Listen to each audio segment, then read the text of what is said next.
Hi, I'm Tom Metz from Pacific Northwest National Laboratory. And I'm Crystal Pollitt from Yale University. We're the co-leads of the ChemBio Analytical Sciences Hub of the Network for Exposomics in the United States, or NEXUS, alongside of Randolph Singh from Columbia University and Jeremy Koelmel from Yale University. Our team is working collaboratively to coordinate community-developed state-of-the-art tools and resources, and to develop best practices to measure the exposome in both biological and environmental samples. As part of the mission of the ChemBio Hub, we are excited to share this educational series with you. Hello, my name is Jeremy Koelmel, and in this tutorial series, we'll be discussing our first piece of evidence, accurate mass and mass defect, and how we can use this to identify chemical subclass. In exposomics analysis, the goal is try to measure as many exposures as possible in the chemical exposome. In order to do that, we have to use all evidence available to us and all techniques, with one of the number one techniques being liquid chromatography, high resolution mass spectrometry, which we cover in detail in further tutorials. In this tutorial, though, we will discuss one piece of evidence, mass and mass defect, and how we can use this to identify chemicals that we may be exposed to. For an overview, we'll first talk about the evidence that mass spectrometry data gives us, and how this fits in the broader pieces of evidence for chemical identification. Then we'll talk about atomic mass and mass defect. Why does an atom have a certain mass? What is a mass defect? And how can it be used to classify, for example, PFAS from non-PFAS?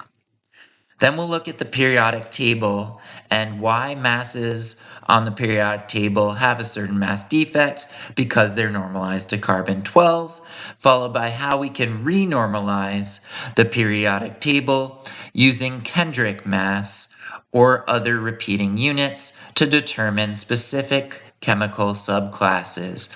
We'll use sulfonic acids, which are types of PFAS, perfluoroalkyl substances, to exemplify how we can determine chemical series using mass defect and mass.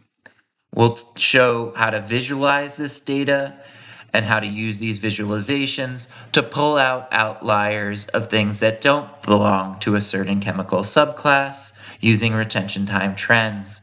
We'll give a publication-ready example of how you may want to visualize these results, and we'll follow with our conclusion and key takeaways. So let's start with the evidence that high-resolution mass spectrometry gives us. First, it gives us fragmentation information. Fragmentation information is essential to understand what chemical structures are and their bond linkages between atoms, because these molecules will break apart at their weakest links, and like Lego blocks, we can take those pieces and reform what the structure is. We'll discuss how to use fragmentation for identifying chemical species later. But we have other orthogonal pieces of information as well that help us define attributes of these chemicals. We have retention time, which is based on the polarity of a molecule, for example, if you're using reverse phase chromatography. And we have accurate mass, which is the measurement of the mass, which is related to the molecule's atomic composition. Finally, we'll talk about how we can use accurate mass and retention time to pull out homologous series, which are series that belong to the same subclass of chemical, and how we can use mass defect to filter out molecules. So what is mass? What is monoisotopic mass? And what is mass defect? So the mass you generally see on the periodic table, for example, 18.998, is the mass of each isotope of an atom, where an isotope is just that atom with different numbers of neutrons. We'll cover isotopes and isotopic spectra in later tutorials. In the case of fluorine, it's monoisotopic, which means it only has one isotope. So if we were to measure it by mass spectrometry, this is the mass we'd see, 18.998. Now, a mass is the composition of all of its subparticles. So we have an electron at 0.000055 daltons, a proton at 1.00728 daltons, and a neutron at 1.00876. So each of these subatomic particles has a unique mass that contributes both to the total mass of the molecule and its mass defect. It's important to note that the reason a molecule has a mass defect at all, or an atom has a mass defect, is because each of these particles have different masses, so there was no way for scientists to normalize them in a way where they all added up to a unit mass, such as 1, 2, 3, and 4. Instead, they had to have a number after the decimal point. Now, if we look at the subatomic particles of fluorine and we add them all up, we get 10 neutrons, for example, times the mass of a neutron, 1.00867, times plus 9 protons times the mass of a proton, plus 9 electrons times the mass of an electron, and we get the total mass of the subatomic particles. Now, it's important to note that this mass of the subatomic particles does not add up to the same mass of the atom. So we're missing something. And that thing we're missing is the loss of mass from the fusion reaction when this atom was made in a star. So all atoms are made in stars, for example, our sun. And when this fusion reaction occurs, there's a release of energy. And as Einstein showed, energy is related to mass by E equals mc squared, and therefore when you lose energy, you can also lose mass. So in this case, that slightly lower mass is due to the loss of energy during the fusion reaction in the sun or star where this fluorine atom was made. And so that is what leads to an atomic mass.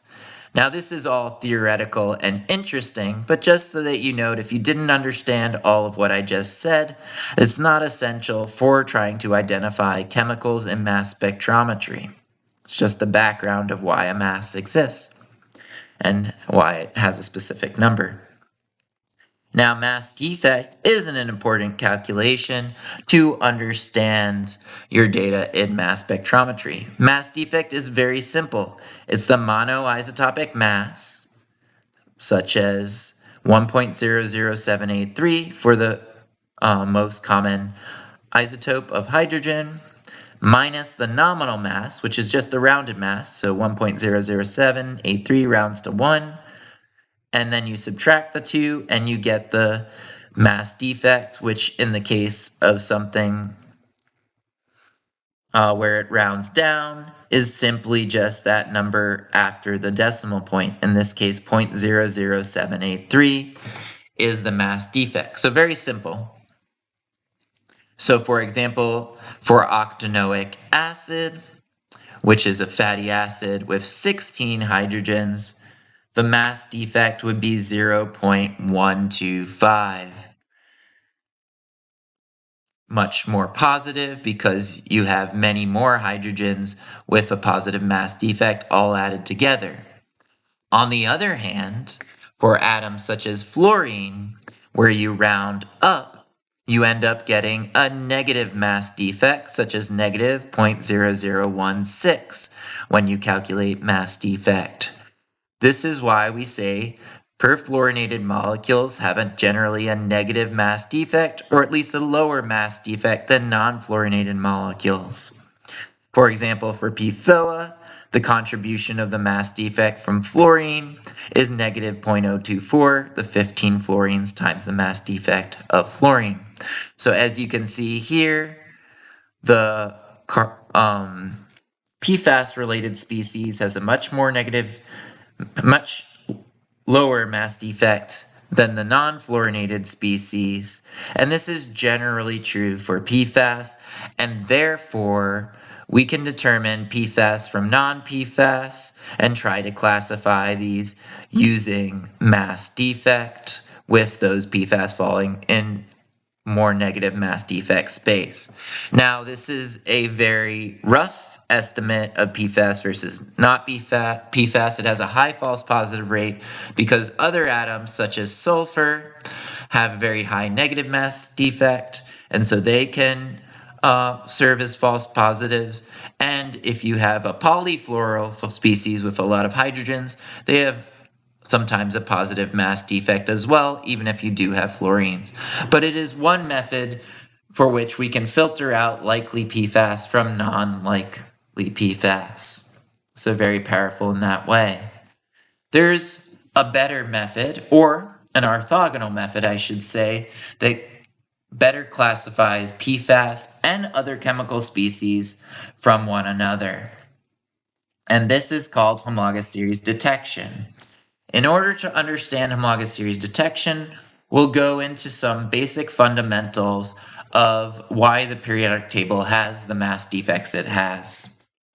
So the periodic table has the mass defects it has because arbitrarily scientists a long time ago decided to take carbon-12 and normalize the entire periodic table to carbon-12 so that carbon-12 has a mass of 12.00000 to infinity. So no mass defect. So if I were to take a buckyball, which is just carbons formed into what looks like a soccer ball, you get 0 mass defect. And that's very interesting. But any other atom on the periodic table, because again, the electrons, the protons, the neutrons, and the binding energy create slightly different masses for each atom, any other atom on the periodic table is going to have a mass defect. So this is an arbitrary normalization, just like the kilogram or the pound are both arbitrary measurements of weight. Weight is a universal property, just like mass is, but the way we measure it and the scale we use to measure it is arbitrary. So instead of normalizing to carbon, we could normalize to components that make up different subclasses of species and maybe be able to classify these species based on these repeating components. So for example, for PFAS, we have a sulfonic acid head group, so you can see here, and then we have a repeating unit, which is this carbon-fluorine chain that keeps growing for this sulfonic acid. So for PFAS, if we normalize the periodic table to CF2, we may be able to classify sulfonic acids from other species, and I'll show you why that works in a second. So similarly to PFAS, and here's another example of a PFAS with repeating units, different head group, this time carboxylic acid, that define its subclass, and differing chain lengths that are all within one subclass. Similarly, for lipidomics and metabolomics, molecules can change best by different CH2s. So your fatty acids, for example, this is a fully saturated fatty acid. It's got a carboxylic acid and different numbers of carbons in its chain, CH2 units. So we could normalize the periodic table to CH2 to better identify fatty acids or lipids or metabolites.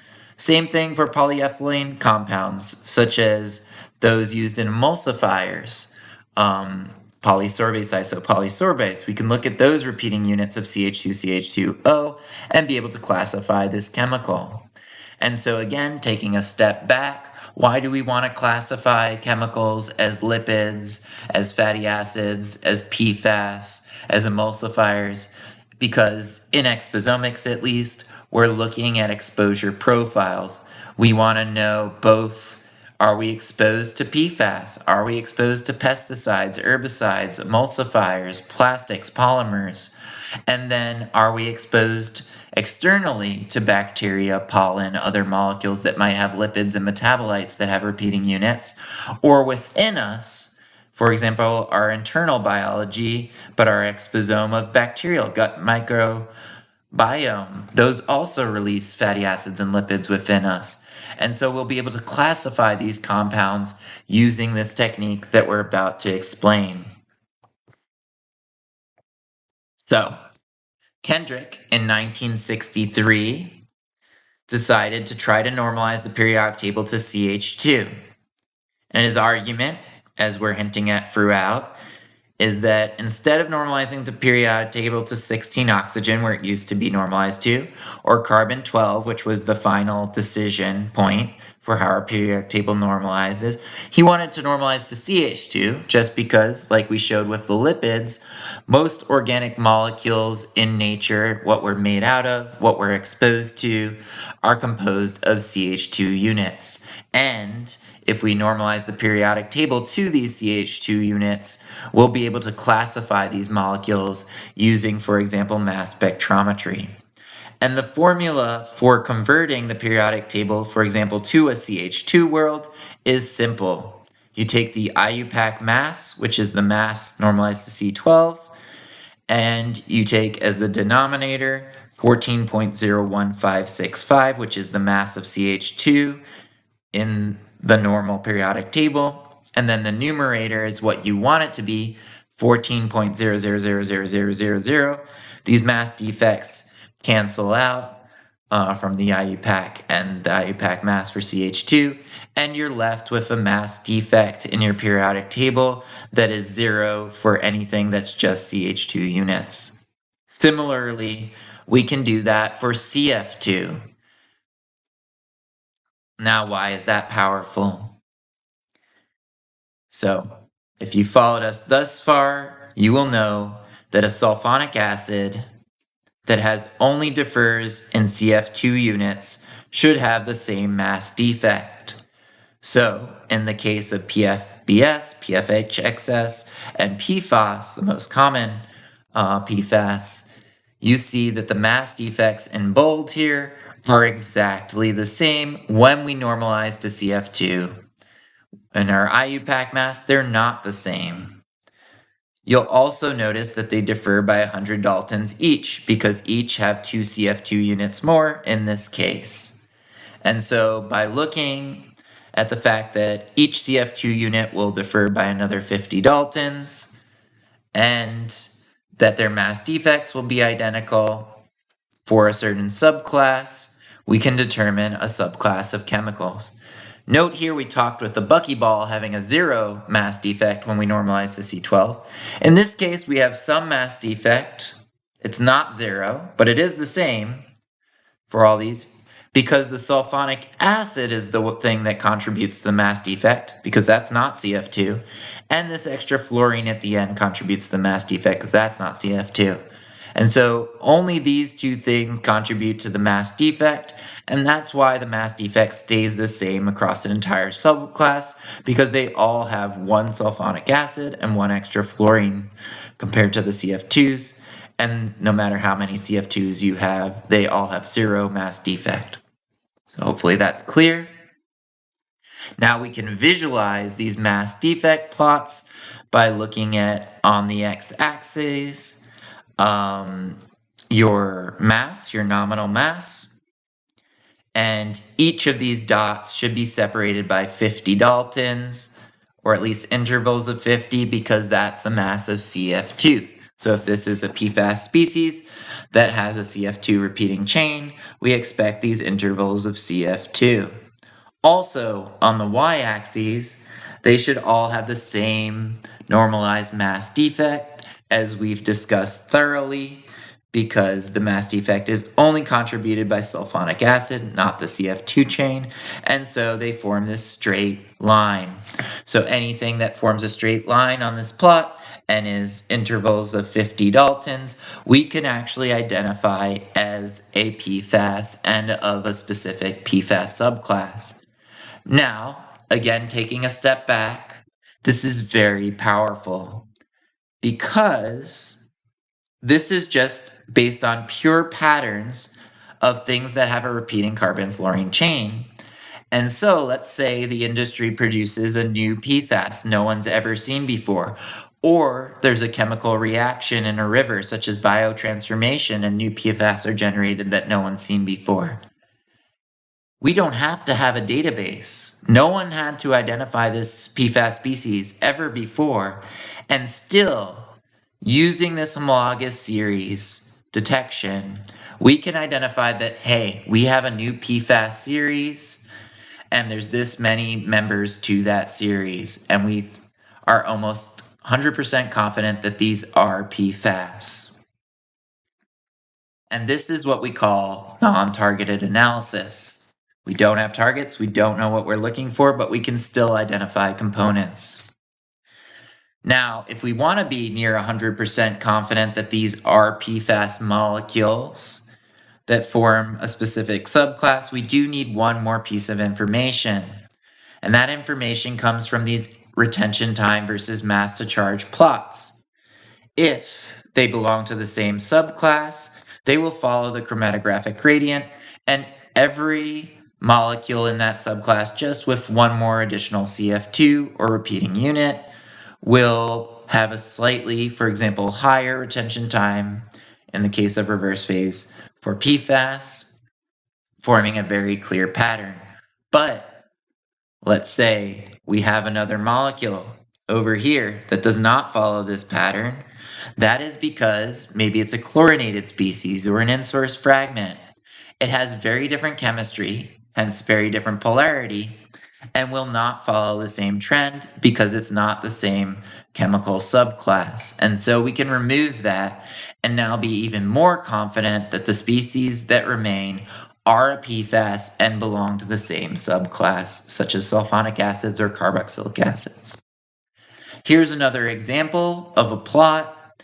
Here you can see a nice trend line. You can also see your outliers here that are not PFAS. In this case, they were identified as chlorinated molecules.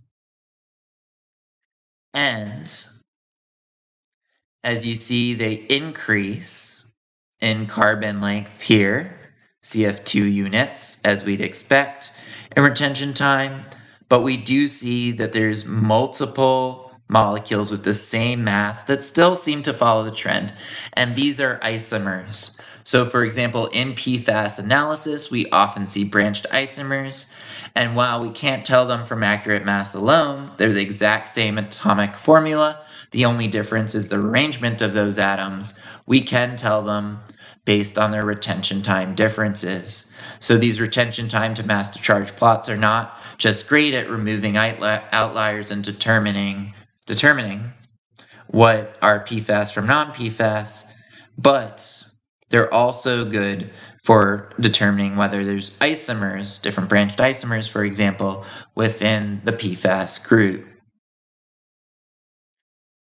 Now here's a video from FluoroMatch software, which is a general non-targeted software that also includes functionality for PFAS. And here you can see, if you saw earlier, that the data itself is quite complex. Here's your retention time versus mass to charge plot. Here's your Kendrick mass defect versus your nominal Kendrick mass plot. And you can see that it looks like confetti. It's completely too complex to see any patterns. But with software such as FluoroMatch that simply do exactly what we discussed and determine molecules that have the same mass defect and change by repeating units of CF2, we can pull out those likely subclasses and reduce the data set complexity significantly. So you can see here that they each have increasing CF2 chain lengths, but are of the same subclass, in this case, carboxylic acids. Here is another example of a data set where we've used homologous series detection and been able to pull out many different PFAS species, identifying these PFAS species using fragmentation, which we'll discuss in a later tutorial. And the very cool thing about this is it's a really nice way to publish your results. You can show all your subclasses, and we know from an exposure standpoint, it's very important to identify the different types of PFAS, not just PFAS in general, because their fate and transport, their exposures, and their toxicity, and their emission sources all can be structure dependent. And so in this publication on EFFF, we now show all of the different subclasses, which are important to know and understand from an exposure standpoint.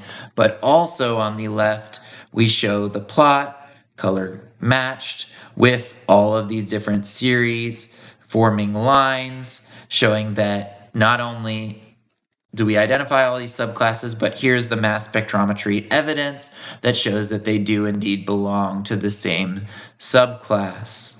Furthermore, you can see all the black dots are other chemical species which may not be PFAS and do not form these straight line trends. So, in conclusion, using accurate mass and mass defect and renormalizing the periodic table in what's called Kendrick mass defect analysis, we can determine homologous series. And repeating units here are our friends. When we're doing exposomics, a lot of the exposures are polymer-like. For example, lipids have a repeating fatty acid chain and moieties. PFAS have a repeating carbon-fluorine chain or other types of chains. Polymers might have repeating chains as well. And we can use this technique not just for PFAS, but for anything that has repeating units. And so for these species, it's much easier to classify them and identify them. Second, homologous series detection is unbiased and completely non-targeted. So as we've shown earlier, if we have a homologous series, it doesn't matter if we have a database entry. It doesn't matter if we understand what those chemical species are. We can still identify them as a type of molecule, whether it be fatty acids or PFAS or polymers, using these trends, and then discover what they are. Completely unknown discovery. Third, retention time and full scan data are required for all features.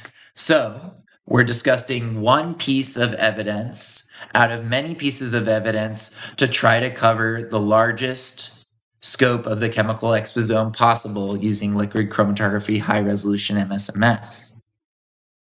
But this one piece of evidence is very important because every single signal that we get from mass spectrometry, every single feature that we get, has an accurate mass and a retention time, and so we can do this analysis.